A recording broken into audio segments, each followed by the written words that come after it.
Hello friends, स्वागत है आप सबका आपके अपने चैनल वेद एकेडमी में। आज की वीडियो में हम कक्षा 10 हिंदी क्षितिज अध्याय 2 राम लक्ष्मण परशुराम संवाद की संदर्भ प्रसंग सहित व्याख्या करेंगे। अगर आपने हमारा चैनल अभी तक सब्सक्राइब नहीं किया है तो आप फटाफट चैनल सब्सक्राइब कर लें ताकि जो भी न्यू अपकमिंग वीडियोस आएँ उनके नोटिफिकेशन आप तक सबसे पहले पहुँच सकें। तो सबसे पहले हम एक एक पंक्ति का हिंदी अनुवाद जानेंगे, उसके बाद आपको संदर्भ प्रसंग और व्याख्या के प्रॉपर नोट्स हम प्रोवाइड करेंगे। तो प्रथम पंक्ति है हमारी, नाथ शंभु धन भंजनियारा को ही केहू एक दास तुम्हारा। परशुराम के क्रोध को देखकर भगवान श्री राम ने कहा, हे स्वामी, शिव के धनुष को तोड़ने वाला कोई एक आपका सेवक ही होगा।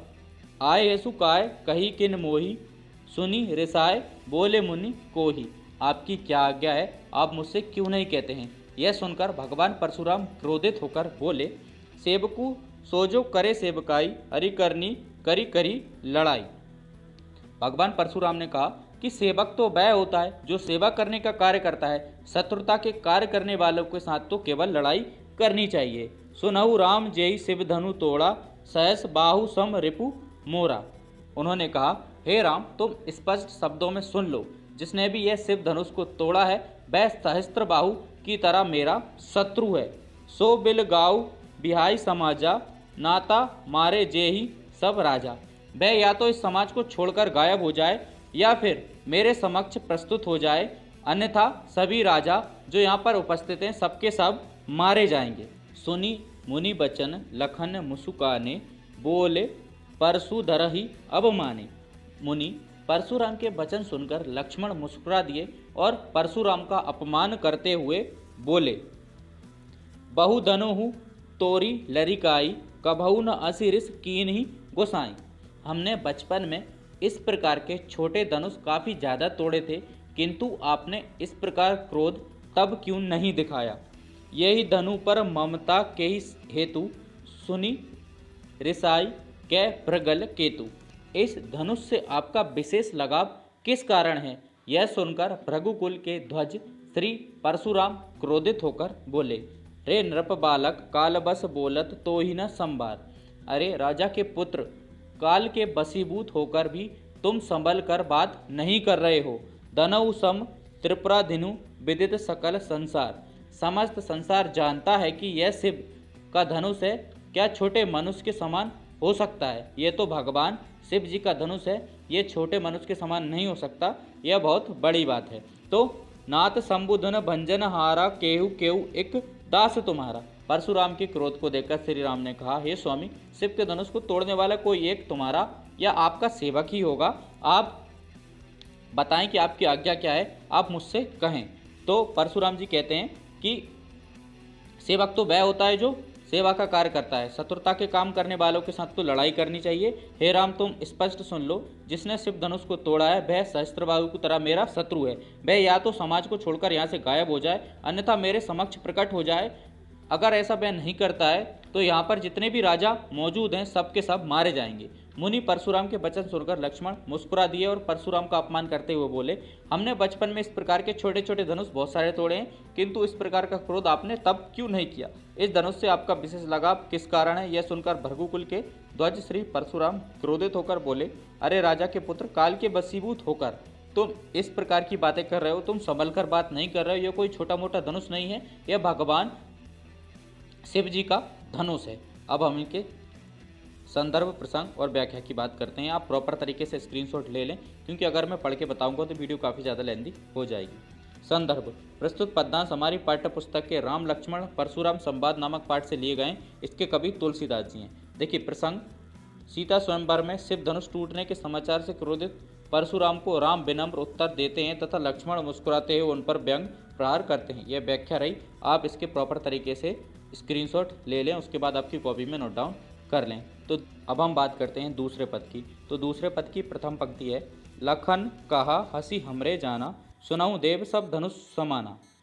परशुराम के कथन पर लक्ष्मण ने मुस्कुराते हुए कहा कि हे देव, अब सुनिए, हमारे ज्ञान के अनुसार, जितना हमें ज्ञान है उसके अनुसार सभी धनुष समान होते हैं। हम किसी भी धनुष में भेदभाव नहीं करते हैं। का क्षति लाभ जून धनु तोरे, देखा राम नयन के भोरे। इस पुराने धनुष के टूट जाने से क्या लाभ या फिर क्या हानि है। श्री राम ने तो इसे नया समझकर उठाया था। छुअत टूट रग पतिहु न दोषु, मुनि बिनु काज करऊ कृत रोसु। यह धनुष तो श्री राम के छूते से ही टूट गया, इसमें रघुकुल नंदन श्री राम का कोई दोष नहीं है, आप फिजूल में ही क्रोध कर रहे हैं। बोले चिते परसु की ओरा, रे सट सुनाऊ सुभाऊ न मोरा। लक्ष्मण के इन वचनों को सुनकर परशुराम जी अपने फरसे की ओर देखते हुए बोले, अरे मूर्ख बालक, तुम मेरे स्वभाव के बारे में नहीं जानते हो। बालक को बोली बदौ नहीं तोही, केवल मुनि जड़ जानहि मोहि। मैंने अभी तक तुम्हारा वध बालक समझकर नहीं किया, तो तुम मुझे सिर्फ मुनि मत समझो। बाल ब्रह्मचारी अति कोही, विश्व विदित क्षत्रिय कुल द्रोही। मैं बाल ब्रह्मचारी हूँ, अत्यंत क्रोधी स्वभाव का हूँ। सारा संसार जानता है कि मैं क्षत्रिय कुल का विनाश करने वाला हूँ।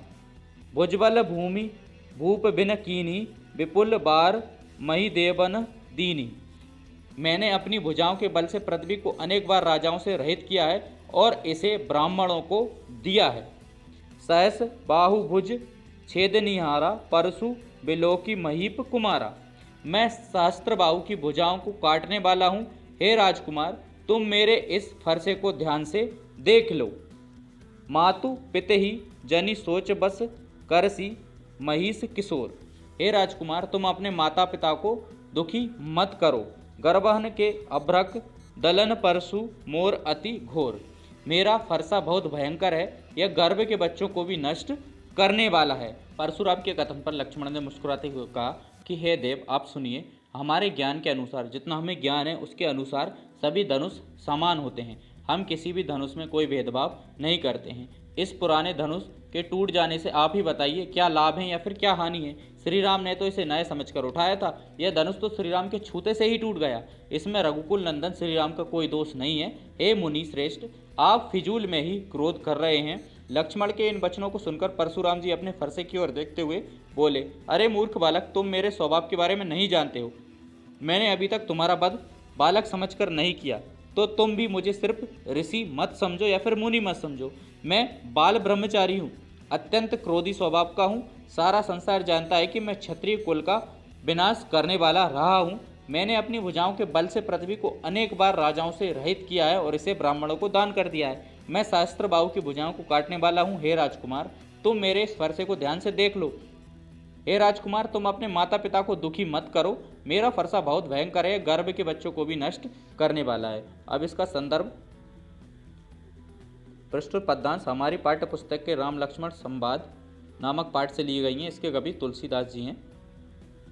इसका प्रसंग हो गया लक्ष्मण की व्यंग्य पंक्तियों तथा परशुराम जी के क्रोधपूर्ण कथनों के माध्यम से संवाद का क्रम अंश में प्रस्तुत किया गया है। व्याख्या ये रही, आप प्रॉपर तरीके से स्क्रीनशॉट ले लें। तीसरे पद की प्रथम पंक्ति है, बिहिसी लखनु बोले मृदुबानी, अहो मुनीसु महावट मानी। लक्ष्मण ने मुस्कुराते हुए मीठी वाणी में कहा, अहो मुनीश्वर, आप अपने आप को महान योद्धा मानते हो। पुनि पुनि मोही देखाव कुठारू, चहत उड़ाबन फूंकी पहारू।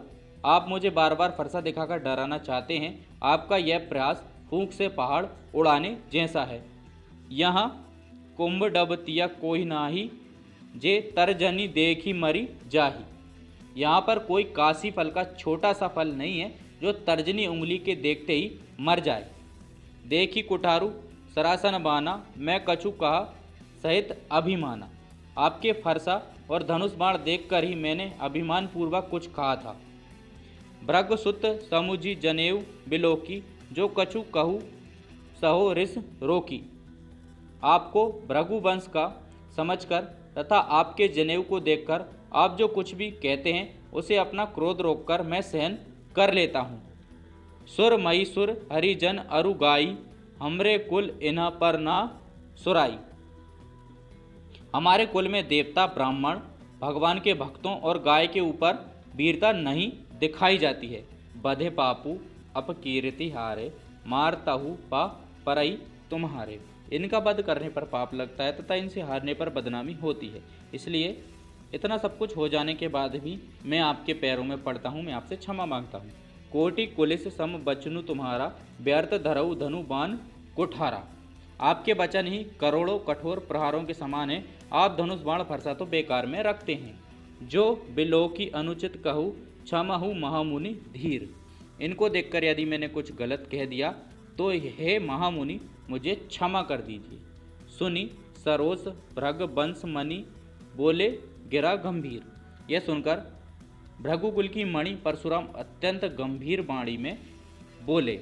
एक बार फिर से हम इसका सारा अर्थ जान लेते हैं। तो लक्ष्मण ने मुस्कुराते हुए मीठी वाणी में कहा, अहो मुनीश्वर, आप अपने आप को महान योद्धा मानते हो, आप मुझे बार बार फरसा दिखाकर डराना चाहते हैं। आपका यह प्रयास फूंक से पहाड़ उड़ाने के जैसा है। यहाँ पर कोई काशीफल का छोटा सा फल नहीं है जो तर्जनी उंगली को देखते से ही मर जाए। आपके फरसा और धनुष बाण देखकर ही मैंने अभिमान पूर्वक कुछ कहा था। आपको भृगु वंश का समझकर तथा आपके जनेऊ को देखकर आप जो कुछ भी कहते हैं उसे अपना क्रोध रोककर मैं सहन कर लेता हूँ। हमारे कुल में देवता, ब्राह्मण, भगवान के भक्तों और गाय के ऊपर वीरता नहीं दिखाई जाती है। इनका वध करने पर पाप लगता है तथा इनसे हारने पर बदनामी होती है। इसलिए आपके इतना सब कुछ कहने के बाद भी मैं आपके पैरों में पड़ जाता हूँ। आपके वचन ही करोड़ों कठोर प्रहारों के समान है, आप धनुष बाण फरसा व्यर्थ में रखते हैं। इनको देखकर यदि मैंने कुछ गलत कह दिया तो हे मुनि श्रेष्ठ महामुनि मुझे क्षमा कर दीजिए। यह सुनकर भृगुकुल की मणि परशुराम अत्यंत गंभीर वाणी में बोले। देखिए व्याख्या संदर्भ आपका ये रहा। प्रस्तुत पद्यांश पाठ्य पुस्तक के राम लक्ष्मण संवाद से ली गई हैं। इसके कवि तुलसीदास जी हैं। इसके बाद ये आपका प्रसंग रहा।